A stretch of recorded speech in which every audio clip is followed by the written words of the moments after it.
हमारे देश की वित्त मंत्री निर्मला सीतारमण जब अपना बजट पेश करेंगी तो जो आम देश का नागरिक है वो केवल दो चार चीजों पर फोकस करेगा। क्या महंगा हुआ, क्या सस्ता हुआ, उन्हें कम टैक्स भरना है या ज्यादा टैक्स भरना है, गरीब और गरीब हो रहे हैं, अमीर और अमीर हो रहे हैं, वगैरह वगैरह। लेकिन क्या इससे इस देश का आम आदमी वाकई समझ सकता है कि हमारे देश की आर्थिक स्थिति क्या है? हमारे जेब में पैसे क्यों नहीं बचते, जबकि हम हर रोज देखते और सुनते हैं कि कोल्ड-प्ले के कॉन्सर्ट के लिए हजारों के टिकट लेने के लिए लोग लाइन में लगे हुए हैं और फिर इसी तरह की भीड़ महंगे आईफोन के लिए भी लगी हुई है। देश 5 ट्रिलियन इकोनॉमी की तरफ बढ़ रहा है, लेकिन हमारे बैंक अकाउंट में पैसे क्यों नहीं है? तो आज के इस वीडियो में हम इसी मुद्दे पर बात करेंगे। नमस्कार दोस्तों, मेरा नाम है सोहित मिश्रा और आप सभी का एक नए वीडियो में बहुत बहुत स्वागत है। अगर आपने अब तक मेरे इस चैनल सोहित मिश्रा ऑफिशियल को सब्सक्राइब नहीं किया है तो वो भी आप जरूर कर लें।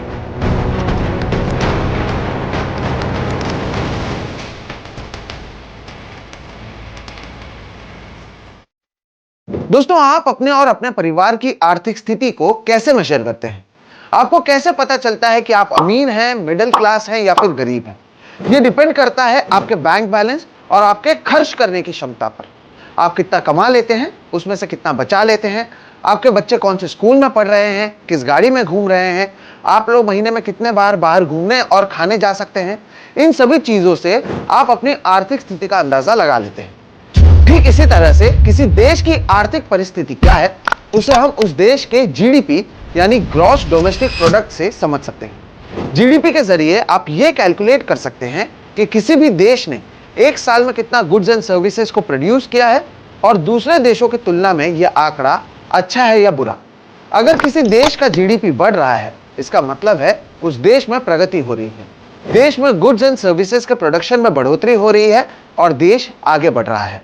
अगर भारत की बात करें तो 2023-24 में भारत का जीडीपी का अनुमान था 8.2%, तो वहीं 2024-25 के लिए जीडीपी का यह आंकड़ा पहुंच गया 6.4% पर, यानी जीडीपी में गिरावट देखने मिली है। खास बात यह है कि अगर आप कोरोना के 2 साल को छोड़ दें तो ये जो जीडीपी में आप गिरावट देख रहे हैं वो 2012-13 के बाद से सबसे बड़ी गिरावट है। इसे और सरल तरीके से समझें, आप और मैं एक साल के भीतर इस देश में कितना खर्च करते हैं, सरकार कितना खर्च करती है, कितने स्कूल अस्पताल बनते हैं, हमारा इंपोर्ट एक्सपोर्ट कैसा है, इसके आधार पर हम ये तय करते हैं कि हमारे देश की स्थिति क्या है। कई रिपोर्ट्स के अनुसार देश में बढ़ रहे महंगाई के चलते आम आदमी अब बाजारों में कम पैसा खर्च कर पा रहा है।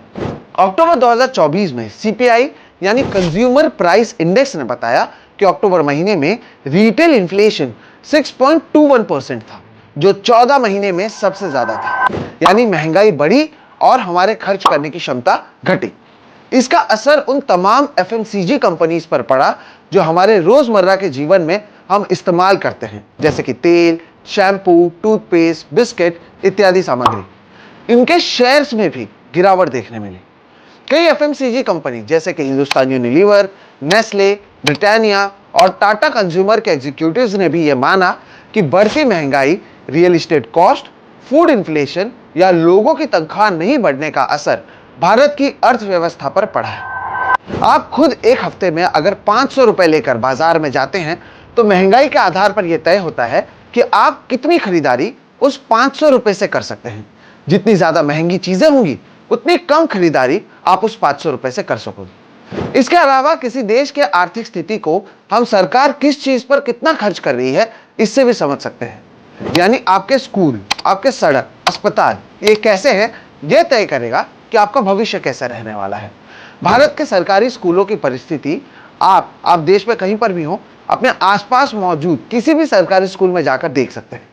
केवल अपने बच्चों के भविष्य के चलते कई गरीब लोग मजबूर हैं और अपने बच्चों को वो प्राइवेट स्कूल में एडमिशन दिला रहे हैं, जिसके चलते उन्हें महंगे फीस भरने पड़ते हैं और इसका असर उनके घर के बजट पर पड़ता है। इसी तरह की परिस्थिति हमारे अस्पतालों की भी है। अगर सरकारी अस्पताल सही होते तो हमें प्राइवेट अस्पतालों में महंगे फीस में अपना इलाज नहीं करवाना पड़ता, लेकिन हमारे सरकारी अस्पतालों की हालत बुरी है। यानी इसका भी खर्च आम आदमी को उठाना पड़ रहा है प्राइवेट डॉक्टर्स के पास। सरकारी अस्पतालों का रियलिटी चेक हम सभी को कोरोना के काल में समझ आया था, जब अस्पतालों में ना ही बेड मौजूद थे और ना ही ऑक्सीजन सिलेंडर। एक दूसरा फैक्टर जिससे हम हमारे आर्थिक स्थिति को और भी समझ सकते हैं वो है आपके करेंसी की मजबूती। यूएस के $1 की कीमत भारत के रुपया के तुलना में 86.5 रुपीज है, यानी $1 खरीदने के लिए करीबन समझ लीजिए ₹86.5 हमें खर्च करने पड़ते हैं। अब आप पूछेंगे इसका आम आदमी से क्या लेना देना। दोस्तों, साल 2013 में $1 खरीदने के लिए आपको करीबन ₹57 खर्च करने पड़ते थे, 57 रुपीज। यानी अगर आप $100 के किसी सामान को साल 2013 में खरीदते तो आपको करीब ₹5,700 खर्च करने पड़ते, जबकि अभी आपको वही सामान खरीदने के लिए ₹8,650 खर्च करना पड़ेगा, यानी करीबन 53% ज्यादा पैसा आपको खर्च करना पड़ेगा। अब आप यह सोचिए कि जब हमारा देश दूसरे देशों से क्रूड ऑयल, रॉ मटेरियल या कोई भी दूसरे सामान को खरीदता है तो उन्हें भी इसके लिए ज्यादा पैसा चुकाना होता है, जिसका असर हमारे देश की तिजोरी पर पड़ता है और फिर हमें महंगे दाम चुकाने पड़ते हैं। यह सब देखिए कैसे एक दूसरे से इंटरलिंक्ड हैं दोस्तों। अगर क्रूड ऑयल महंगा है तो आपका ट्रांसपोर्टेशन का जो कॉस्ट है वो महंगा होगा, यानी महंगाई बढ़ेगी। आप फूल मार्केट से जो सब्जी आती है, फल आते हैं, वो उसे लाने के लिए जो महंगाई है वो बढ़ेगी। इसका असर बाकी सामानों पर भी देखने मिलेगा और कुल मिलाकर आपको ज्यादा पैसे चुकाने पड़ेंगे। जैसे कि मैंने आपको शुरुआत में कहा कि जितना खर्च मैं और आप बाजार में ज्यादा करेंगे, बाजार उतना तेजी से ऊपर जाएगा, लेकिन हम खर्च ही नहीं कर पा रहे हैं दोस्तों। और उसकी एक वजह है हमारी सैलरीज। पिछले कुछ सालों में हमारे ऑफिसेस की जो प्रॉफिट्स हैं वो बढ़ी हैं, महंगाई भी बढ़ी है, लेकिन उसके तुलना में हमारी सैलरीज में बढ़ोतरी नहीं हुई है। रिपोर्ट्स के अनुसार भारत के प्राइवेट कंपनीज की जो प्रॉफिट्स है वो 15 साल में सबसे ज्यादा है, लेकिन जब अपने एम्प्लॉयज के इंक्रीमेंट की बात आती है तो अचानक से सारे मालिक चुप हो जाते हैं। हालात ऐसे हो गए हैं कि भारत के चीफ इकोनॉमिक एडवाइजर वी अनंता नागेश्वरन को यह बात बार बार बोलनी पड़ रही है कि कंपनियों को कैपिटल इंटेंसिव और लेबर इंटेंसिव ग्रोथ के बीच में सही बैलेंस रखने की जरूरत है। यानी अगर आप कमा रहे हैं तो आप ये प्रॉफिट अपने कंपनी में काम करने वाले लोगों को भी दे, ताकि बाजार चलता रहे। अब आप कहेंगे कि मैं बहुत ज्यादा नेगेटिव होता जा रहा हूं, देश तो अब $5 ट्रिलियन की इकोनॉमी बनने जा रही है और मैं ही हूं जो इसे मानना नहीं चाहता। लेकिन ऐसा लगता है दोस्तों कि भारत की अर्थव्यवस्था में मुझसे ज्यादा घबराने वाले हजारों अमीर लोग मौजूद, जो देश की नागरिकता छोड़ विदेश में सेटल हो रहे हैं। Henley private wealth migration report 2024 के मुताबिक 2024 में 4,300 मिलेनियर्स ने भारत की नागरिकता छोड़ दी है। 2023 में 5,000 मिलेनियर्स ने इस देश को अलविदा कह दिया है। यानी जिसके पास पैसा है वो पहली फुर्सत में देश छोड़ रहा है। यानी उन्हें यह समझ आ रहा है कि दूसरे देशों में बेहतर अपॉर्चुनिटी, टैक्स रेजीम, शुद्ध हवा, साफ पानी और कम भ्रष्टाचार है। इसके साथ ही माँ बाप सरकार के खिलाफ बोलने पर शायद ईडी की रेड भी वहां पर नहीं पड़ेगी, जिसके चलते तमाम पैसा होने के बावजूद वो देश छोड़ रहे हैं। इसके अलावा भारत का मिडिल क्लास जो एस्पिरेशनल है, जो दुनिया के साथ चलना चाहता है, लेटेस्ट आईफोन लेकर कोल्डप्ले के कॉन्सर्ट में जाना चाहता है, वो ये सब तो कर पा रहा है, लेकिन भारी कीमत चुकाकर। क्रेडिट कार्ड के जरिए ग्लोबल लेवल की जिंदगी हमारे युवा जी रहे हैं। पिछले साल जुलाई महीने तक भारत में जहां क्रेडिट कार्ड यूजर्स ने करीबन 1.7 ट्रिलियन रुपए खर्च किए, तो वहीं पैसे डिफॉल्ट होने की संख्या में भी बढ़ोतरी हुई है। आप इसे इस उदाहरण से समझ सकते हैं कि मार्च 2019 तक क्रेडिट कार्ड की आउटस्टैंडिंग अमाउंट, यानी क्रेडिट कार्ड से खर्च कर पैसे नहीं भरने वाले की संख्या जहां 87,686 करोड़ रुपए की थी, तो वहीं अब यह आंकड़ा जून 2024 तक बढ़कर 2.6 लाख करोड़ और जुलाई 2024 तक तो 2.7 लाख करोड़ रुपीस तक पहुंच गया है। यानी अभी खर्च करो और बाद में पैसे भरो वाले जोश में हमारे युवा होश खो बैठे।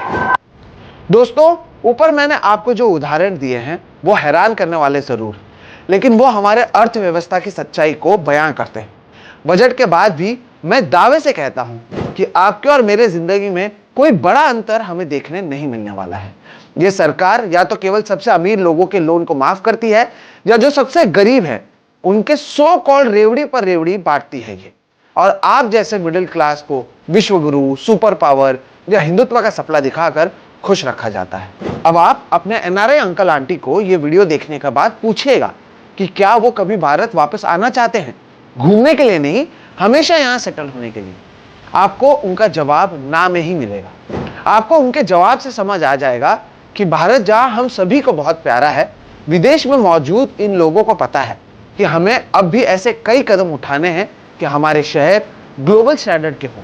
हमारा standard of living, air quality, employment, women safety, global hunger index जैसे जरूरी मामले में हम बेहतर कर पाए, और साथ ही साथ हमारे बैंक अकाउंट में इतना तो पैसा हो कि हम अपने मेहनत से ही अपने जीवन भर में कमाए पैसों के साथ अपने ही देश में सुखी रह सके। फिलहाल इस वीडियो में इतना ही दोस्तों। आपको वीडियो कैसा लगा ये जरूर बताइएगा।